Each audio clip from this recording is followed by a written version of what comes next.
সূত্ৰে পাম খেদি আজি হাচাবুৰী নামৰ গাঁও এখনত আমি কাঠৰ গাড়ী এখন ধৰিবলৈ সক্ষম হওঁ আৰু আনুমানিক মূল্য প্ৰায় 1,00,000 টকা হ'ব।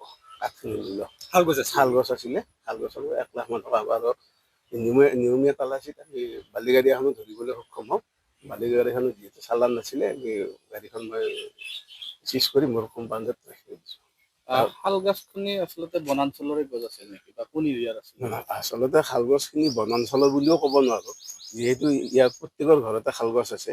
হয়তো কাৰোবাৰ বস্তিৰো হ'ব পাৰে। যিহেতু আমি নিয়মীয়া তালাচী কৰিয়ে থাকোঁ, জংঘলত এতিয়ালৈকে গছ কটা দেখা নাই। অনুমান কৰিব পাৰি যে কাৰোবাৰ গাঁৱলীয়া গছেই হ'ব লাগে। বাহিৰৰ পৰা অহা হ'ব পাৰে, মেঘালয়ৰ পৰা অহা হ'ব পাৰে। ৰাস্তাত পাইছে আপোনাক? আমি ৰাস্তাত পাইছোঁ গাড়ীখন। মানুহ পলালে? মানুহটো নাই, মানুহ পলাইছে। দেখা পাইছো আপোনালোকৰ ইয়াতে আচলতে কিয় কি কৰা হ'ল আৰু এই অবৈধ যিটো মানে চালান বা অবৈধ যি ধৰণৰ সৰবৰাহ, এই ক্ষেত্ৰত আপোনালোকে কেনেধৰণৰ ব্যৱস্থা লৈছে? যিটো বালিৰ কথা ক'লে, আচলতে আমাৰ ইয়াত যিটো মহল আছে, মোৰ এলেকাত মহলৰ পৰা বালি গাড়ী চলি থাকে। আৰু কিছুমান দুষ্ট চক্ৰই চালানবিহীনভাৱে দিয়াৰ কাৰণে চেষ্টা কৰে, আৰু চেষ্টা কৰিলেও তেখেতসকলে বিফল হয়। যিহেতু আমি ইয়াত ডিউটি কৰিয়ে থাকোঁ। মানে চক্ৰ এটাই মানে সেই চেষ্টাটো অব্যাহত চক্ৰ এটাই অব্যাহত ৰাখে, বিনা চালানত নিয়াৰ কাৰণে অব্যাহত ৰাখে তেওঁলোকে। গতিকে আমি যিহেতু কঠোৰ হৈ আছোঁ, তেওঁলোকে এই ক্ষেত্ৰত কোনো ধৰণৰ সুযোগ সুবিধা পোৱা নাই। আৰু মই এখন গাড়ী অলৰেডি মোৰ কোম্পানীত ৰাখি থৈছোঁ। কেনেধৰণৰ শাস্তি হ'ব পাৰে?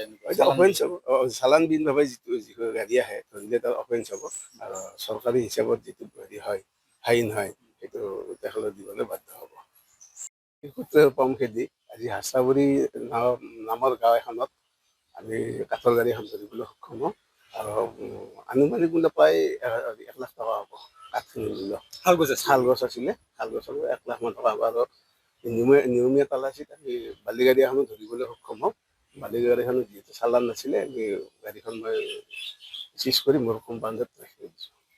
শাল গছখিনি আচলতে বনাঞ্চলৰে গছ আছিল নেকি বা কোন এৰিয়াৰ আছিল?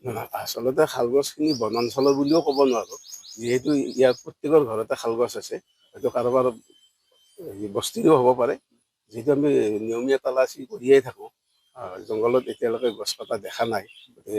অনুমান কৰিব পাৰি যে কাৰোবাৰ গাঁৱলীয়া গছেই হ'ব লাগে। বাহিৰৰ পৰা অহা হ'ব পাৰে, মেঘালয়ৰ পৰা অহা হ'ব পাৰে। ৰাস্তাত পাইছে আপোনাক? আমি ৰাস্তাত পাইছোঁ গাড়ীখন। মানুহ পলালে? মানুহটো নাই, মানুহ পলাইছে। দেখা পাইছো আপোনালোকৰ ইয়াতে আচলতে কিয় কি কৰা হ'ল আৰু এই অবৈধ যিটো মানে চালান বা অবৈধ যি ধৰণৰ সৰবৰাহ, এই ক্ষেত্ৰত আপোনালোকে কেনেধৰণৰ ব্যৱস্থা লৈছে? যিটো বালিৰ কথা ক'লে, আচলতে আমাৰ ইয়াত যিটো মহল আছে, মোৰ এলেকাত মহলৰ পৰা বালি গাড়ী চলি থাকে।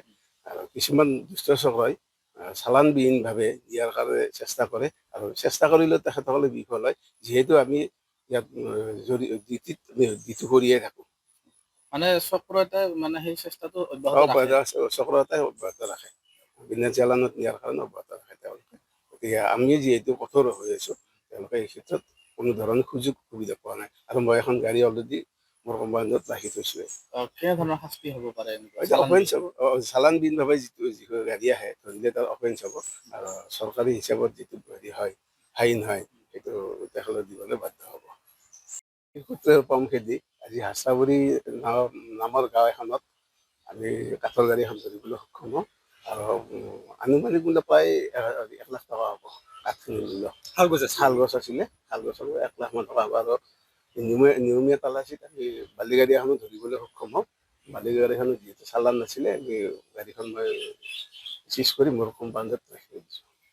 শাল গছখিনি আচলতে বনাঞ্চলৰে গছ আছিল নেকি বা কোন এৰিয়াৰ আছিল?